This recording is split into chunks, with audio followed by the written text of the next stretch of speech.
It was a quiet evening in a small suburban neighborhood outside Seattle. The streetlights had just flickered on, and a light rain tapped gently against the windows of Daniel Harper's home.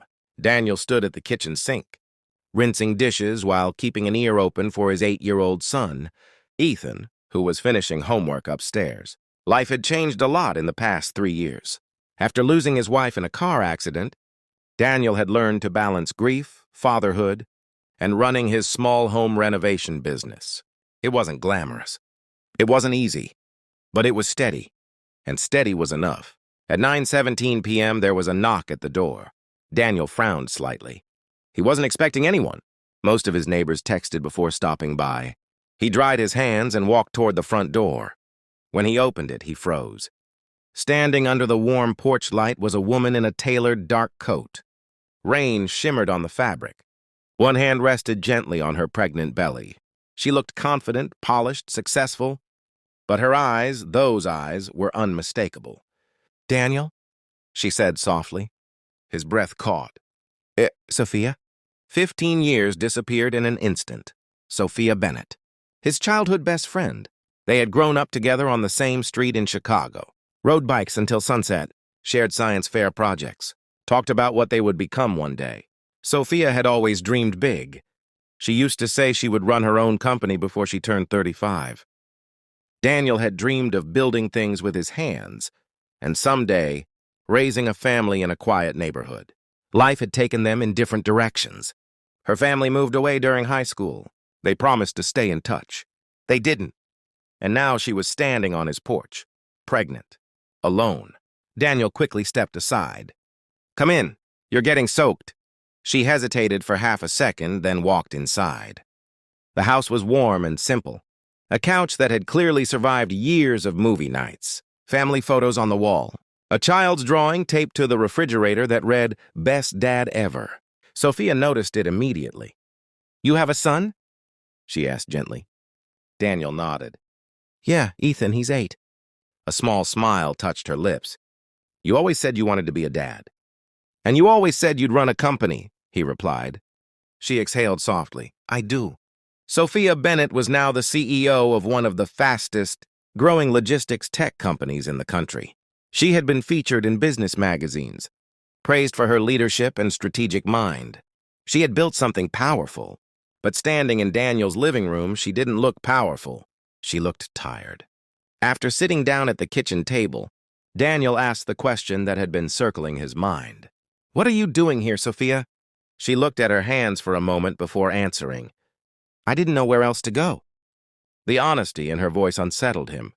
She explained that the father of her child was no longer part of her life. There hadn't been a scandal or public drama, just two adults realizing they wanted different futures. She had chosen to move forward alone. At first, she thought she could handle everything the way she always had, strategically, independently, efficiently. But pregnancy changed things. "It makes you think differently," she said quietly. "About stability. About the kind of environment you want your child to grow up in." She looked up at him. "And I kept thinking about you." Daniel leaned back slightly, surprised. "Me? You were the one person who made life feel simple," she said. "Before titles. Before expectations. Before pressure." Upstairs, a floorboard creaked. "Dad," Ethan's sleepy voice called. "I'll be right back," Daniel said, heading upstairs. He tucked Ethan in again and assured him everything was fine.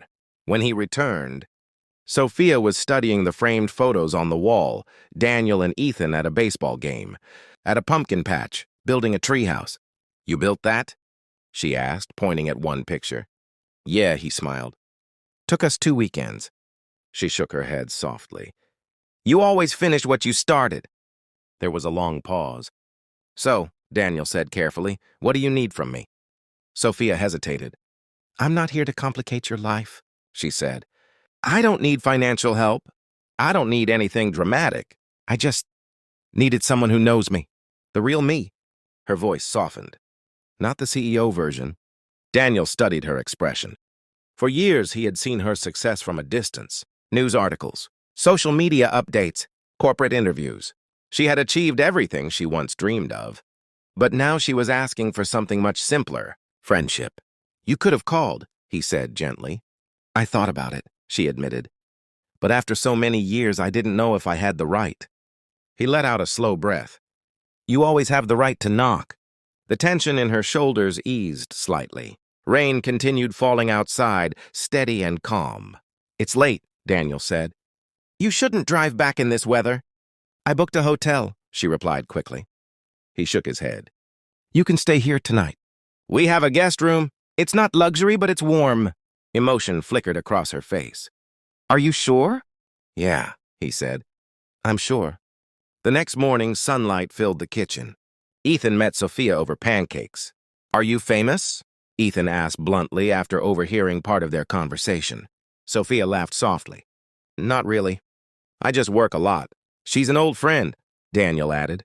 Ethan accepted that explanation without hesitation and began telling her about his school project.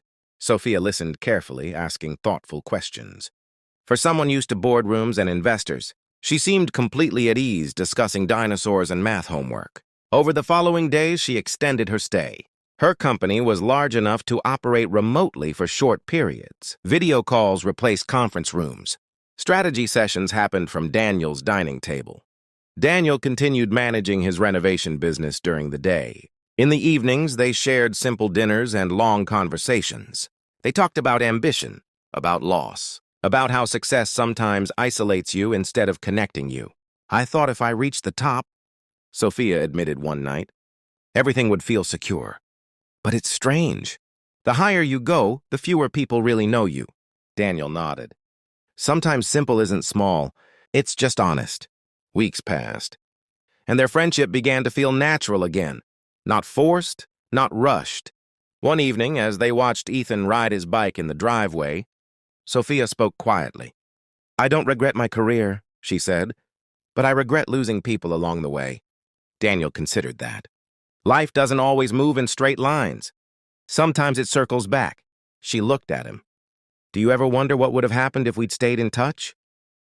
He smiled faintly. If we had, maybe we wouldn't be standing here like this.